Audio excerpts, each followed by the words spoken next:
From ABC News, this is Good Morning America, live from Times Square. Here again, Charles Gibson and Diane Sawyer. And Good Morning America from Times Square. We do welcome you back. April 27th, 2004. We are celebrating the 100th birthday of Times Square. So it's always fun to come out in the morning, and we just grab some unsuspecting folks off the sidewalk, and they gathered around us. It is good to have you with us. In this half hour, you're going to meet, we have amazing families on the, but what they do, this family, is amazing. They are, well, they're cheapskates is what they are. But very high level. High-level cheapskates. They have the most magnificent systems for saving money. It's a family of 7, and for $350 a month, they feed the whole family. How do they do that? How do they approach vacations, buying a car? They economize in ways that you just can't believe. And the name of the family? The Economides is the name of the family. So we'll talk to them in just a moment. That's no fooling. That's right. Really their name. Also, Tony, I think everybody knows that gas prices are way up, but well, if you've been to the grocery store recently, you've noticed that groceries are getting a whole lot more expensive as well. The price of staples like milk, butter, eggs, skyrocketing. But an Arizona family has been beating the high cost of living for years, and it is today's American family. Meet the Economides family. Mom, Annette, Dad, Steve, and their 5 kids, ages 10 to 21. Their mission, to maintain a reputation they've proudly earned, or should we say saved, the old-fashioned way. They call themselves America's cheapest family. See, we started off our marriage with so little money that we decided we were going to live within our means. In 1 month, the family spends just $350 on food and cleaning products. That's right, 7 bodies, 30 days, $350. How do they do it? Well, step 1, careful planning. And these women that are at the grocery store every day, 3 times a week, 4 times a week, are spending gobs of money on food that they don't need to be spending.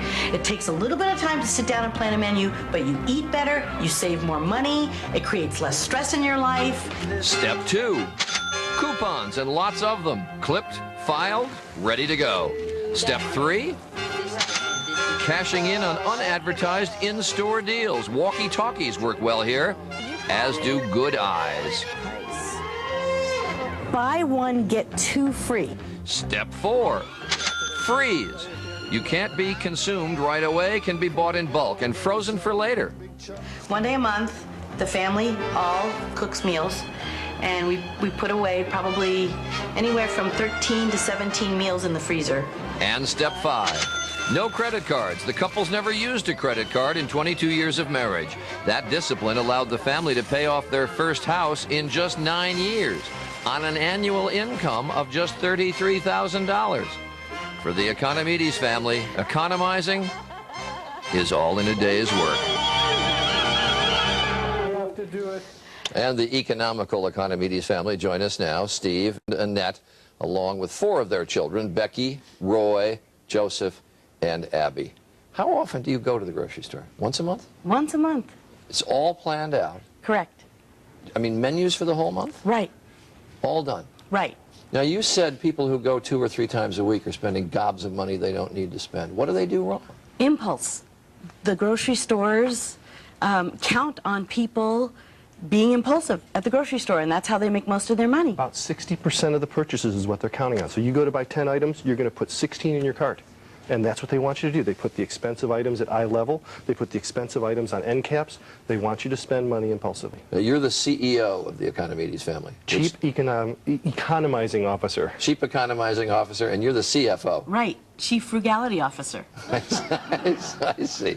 All right. So people buy on impulse, and that's where they make their mistakes. Now, we also heard that in the store, you grab specials that are unadvertised. When I say grab specials, you buy out the store in these specials? If it's a great deal, we have a buy price. We're like commodity brokers. If a product hits a certain price, we know that's our price to buy. We'll buy as much as we can stock.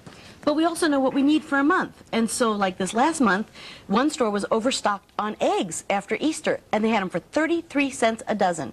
Well, we go through about 10 dozen eggs a month, at least. And so we bought about 10 dozen eggs, because I had a few already left in the freezer. All right. Now, I want to give you some challenges. All right. And I want to hear how you approach them. An evening out. Okay. We use 2-for-1 coupons. We have a special book. We always go out, use a coupon for it. But we don't take the whole family out to eat very often. It's a treat, and it probably happens twice a year. Oh. Well, 2-for-1 coupons at a restaurant. That's date nights. I see. Okay. If you're going to buy a car, We put aside about $400 a month paying ourselves a car payment. When we have enough money saved, we go pay cash for a car. and what kind of a car do you buy? About 4 years ago, we bought a 87 Honda Accord, paid cash for it. A few years before that, we bought a 12-passenger van, cash. It had 27,000 miles on it. I see. All right. How about vacation? What would you do about vacations? We've taken some great vacations. We've gone to Texas and stayed with Steve's brother and done the Houston Space Center and Why did I know you were going to live with relatives? Yeah. well, not always though. One year we went to Colorado, but my sister works for Marriott Hotels and got us an employee rate at the hotel. Pay for that. You got a relative who works for an airline? No. My mom used to. Hi, Mom. I see. But you do something important, which is with any extra money, what do you do with it?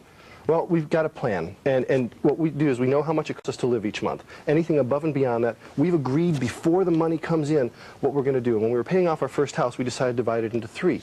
We did a third to pay off the house, a third to play with. We need to enjoy a little bit of that excess, but we don't need to enjoy all of it. And then another third, we like to give. We think there's a lot of needy people, needy ministries out there that can use our help, and in our little way, we're trying to do that. All right, you've all brought, except for Roy over here, forgot, but you've all brought some things that you bought and economized on. What do you have, Becky? I have a leather jacket, Yeah. and I've wanted to buy a leather jacket for several years, and I didn't want to spend $300, $400 on it. Where'd you get it? I got it at a warehouse store for less than $150. Good for you. What'd you forget to bring? My money. And was there a lot of it to bring? Almost $200. That you got saved up. Yes, I saved it up in 10 months because there's some really expensive stuff I want to buy. So, taking their principles, I saved up $200 for the stuff I wanted to buy, and now I can go spend it. Good for you. But don't bring your money to New York. It'll be gone in 10 minutes. The baseball bat, where'd you get it? I got this at a thrift store for $10, and later I found out it was worth $150 new. Terrific. Good for you. And what's the horse you got there, Abby?